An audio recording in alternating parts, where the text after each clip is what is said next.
On January 16th of this year, Gene Cernan died. Gene Cernan was a commander of Apollo 17, and he holds the dubious distinction of being the last person to step foot on the moon. He's like Neil Armstrong, but opposite. Today, there are only 6 people alive who have walked on the moon.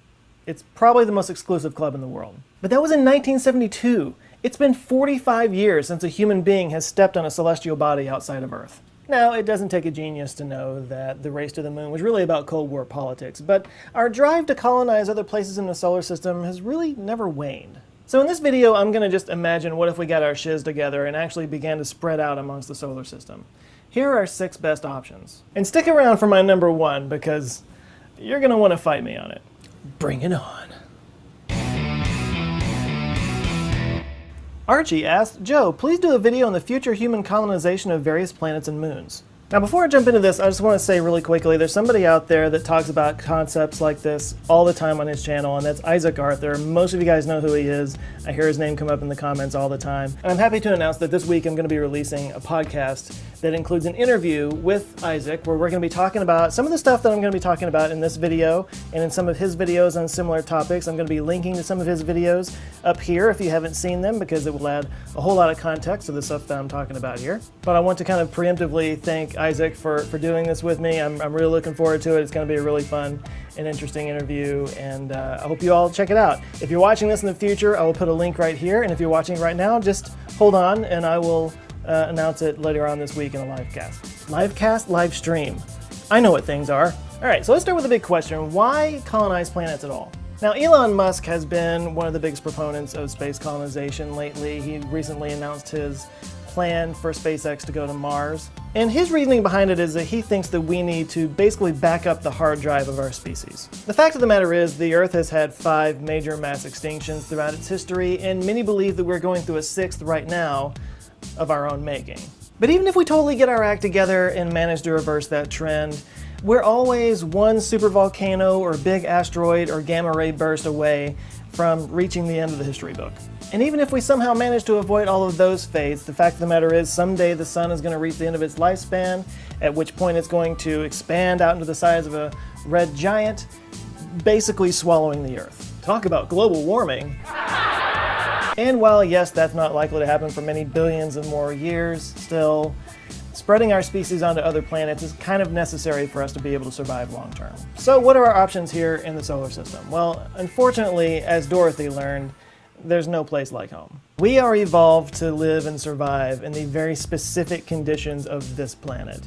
No matter where we go, there's going to be compromises and there's going to be some engineering challenges. So when examining other places in the solar system for us to go to, we want to try to get them as Earth-like as possible. And I'm going to break those down to 3 core ingredients, and that's temperature, air pressure, and gravity.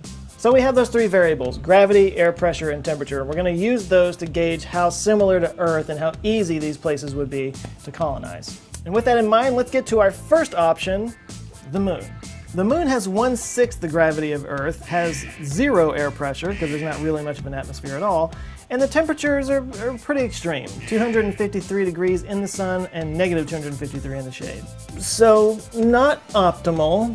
So the engineering challenges of going to the moon, not great, but there are some really good reasons to go there. One reason is that a moon base would be an awesome place to launch to other places in the solar system. The moon swings around the Earth at 2,238 miles an hour. So that's a nice significant boost to get you kind of slingshotted out toward wherever it is you're going in the solar system. Plus the lower gravity means you don't need nearly as much fuel to reach escape velocity. Also, the lighter gravity might make it a lot easier to build there. Things that here on Earth would take significant resources and energy to get up into the air wouldn't take nearly as much there, so the machinery wouldn't need to be nearly as robust. The moon is also pockmarked with giant craters that could be used as shelter. It might make it a lot easier to just dome over the top of a crater as opposed to building an entire building there. Also, water ice has been found in some of the polar craters. But to me, one of the biggest advantages of going to the moon is that the communication is instantaneous, just a few seconds delay. As we're going to talk about a little bit, all the other places, all the other options we have a significant delay in communication between the Earth and that colony.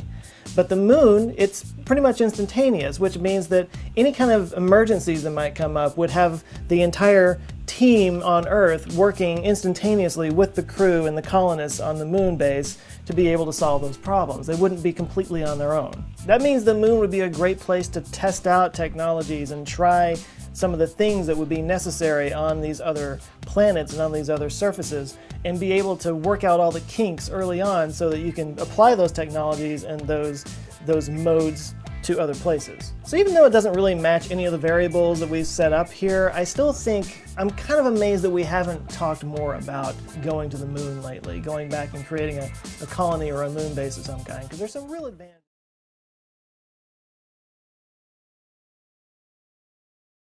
You're looking at one of the most incredible moments in human history.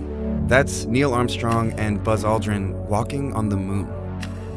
Okay, maybe you've seen this clip before, but think about that for a second. They're on the moon, a celestial object nearly 240,000 miles into outer space. That distance is like flying all the way around the Earth 9.5 times. Millions of people around the world watched on July 16, 1969, as Apollo 11, carrying astronauts Neil Armstrong, Buzz Aldrin, and Michael Collins, launched from Cape Kennedy, Florida, and disappeared into the sky.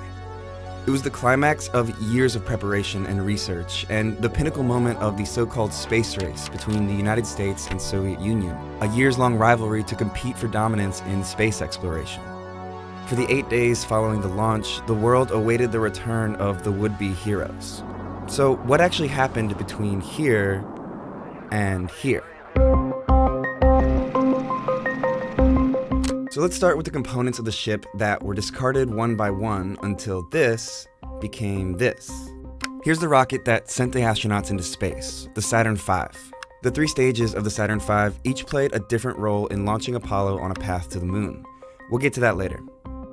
On top of the rocket is the actual Apollo spacecraft. It's made up of 3 parts too. There's the lunar module, the component that would eventually land on the lunar surface, the service module, which had propulsion systems for course corrections and entering and escaping orbit, and the command module, where our 3 heroes were for most of the mission. And last but not least, this is the launch escape system, which was designed to pull the command module away from the rocket if something went wrong during launch. Together, all these pieces made up the Saturn V rocket and Apollo 11 spacecraft, but it's the way they came apart that made the moon landing happen.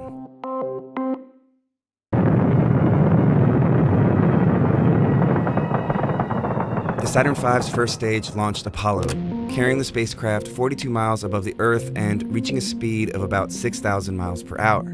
The first stage then detached, and once the Saturn V's second stage kicked in, the now needless launch escape system jettisoned too. The second stage propelled the spacecraft even farther and faster into space, and after it detached, the third stage of the rocket fired briefly to knock Apollo into a parking orbit 103 miles above the Earth's surface. Here, final checks were made, and the Saturn V fired again to set Apollo on course to the moon, in a move called the translunar injection. Once the spacecraft propelled away from Earth, the Saturn V's job was done. Now, the astronauts needed to pull off a mid-flight maneuver to reconfigure the ship so the crew could access the lunar module, which had been stored in a protective compartment during launch. To do this, the command service module detached and flipped 180 degrees, docking with the lunar module and extracting it. In the process, they ditched the third, now useless stage of the Saturn rocket. This whole high-stakes launch process only took about 3.5 hours, and this, the completed Apollo spacecraft, was the end result. For the next 3 days, Apollo coasted through space, until it finally reached its target and was pulled into orbit by the moon's gravity. This is where the crew split up. Armstrong and Aldrin transferred to the lunar module, named Eagle, and slowly descended toward the surface, while Collins continued to circle the moon in the command module, called Columbia. Now, here comes another tricky part, landing on the moon. To make this historic moment happen, Eagle turned and used its engine to slow its momentum and ultimately touch down on the lunar surface. The Eagle has landed. The moonwalk was broadcast live on television, immortalizing Neil Armstrong's words here. It's one small step for man, one giant leap for mankind. I think that was Neil's quote. I didn't understand it. No, one small step for man, but I didn't get the second phrase. After about 21.5 hours on the moon, Eagle performed the first launch from a celestial body that wasn't Earth, leaving its landing gear behind and timing its ascent with Columbia's path in lunar orbit to rejoin the spacecraft. Once Armstrong and Aldrin transferred back into the command module, the lunar module was no longer needed. Just like before, Apollo needed to break out of orbit. This maneuver was called the trans-Earth injection and began the 2.5-day journey home. Upon approaching its entry point into Earth's atmosphere and no longer needing its propulsion engines, Apollo jettisoned the service module and prepared for re-entry, protected by the now exposed heat shield on the bottom of the command module. Apollo blazes across the heavens, coming back to Earth at 25,000 miles an hour. Parachutes deployed, and Columbia splashed down safely into the Pacific Ocean. And what was once a 3,000-ton behemoth of rocket, fuel, and freight was reduced to this: a small command module floating in the ocean, carrying 3 astronauts and rock samples collected from the surface of the moon.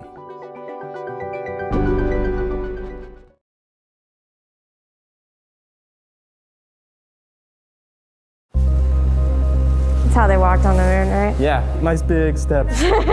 Someday, humans will travel to the moon and Mars. But we probably won't be able to bring everything that we need with us when we go. So we're going to have to get creative. We're going to need to live off the land.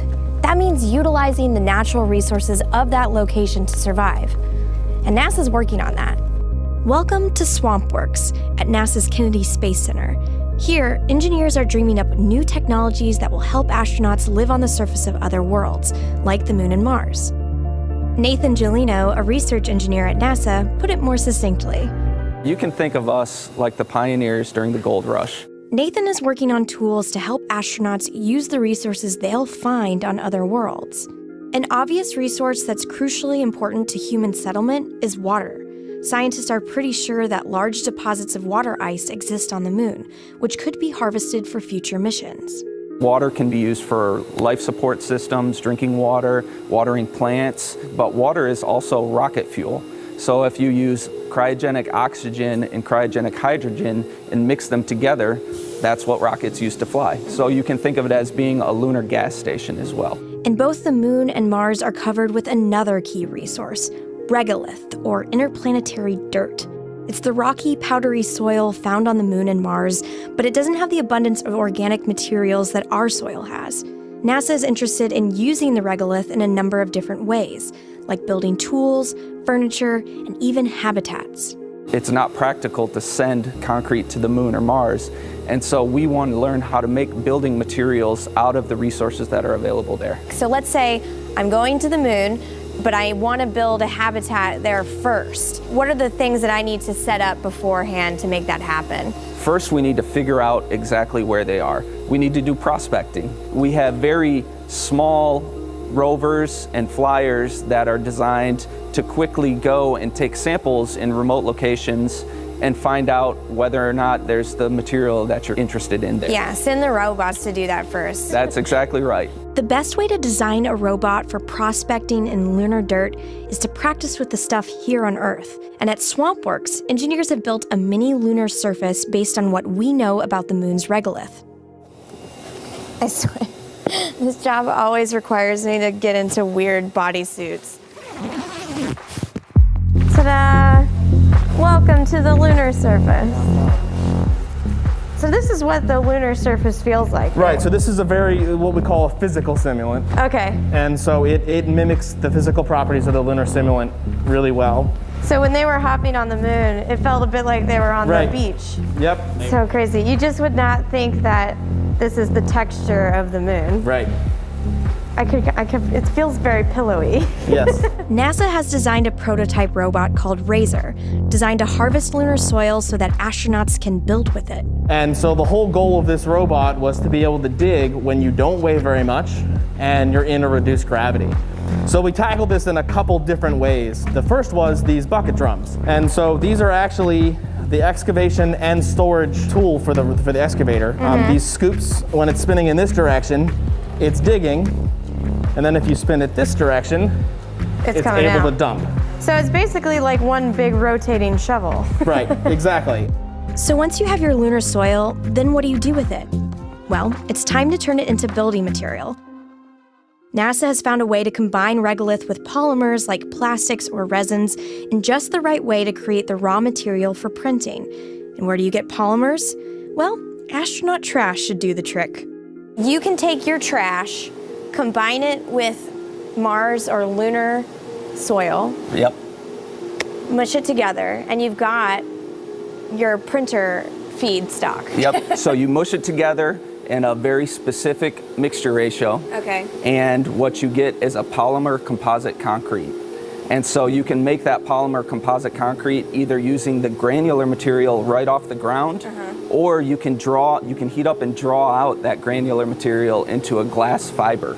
And then if you use the glass fiber, it makes the material really strong, like carbon fiber or Kevlar. And that's what we're using today, right? And that's what we're going to use today. Right, this is what we're going to be pouring into the 3D printer. You have a whole bunch of trinkets here. So those are called regos. Those aren't actually printed. Those are sintered regolith. Yeah. But they're regolith Legos.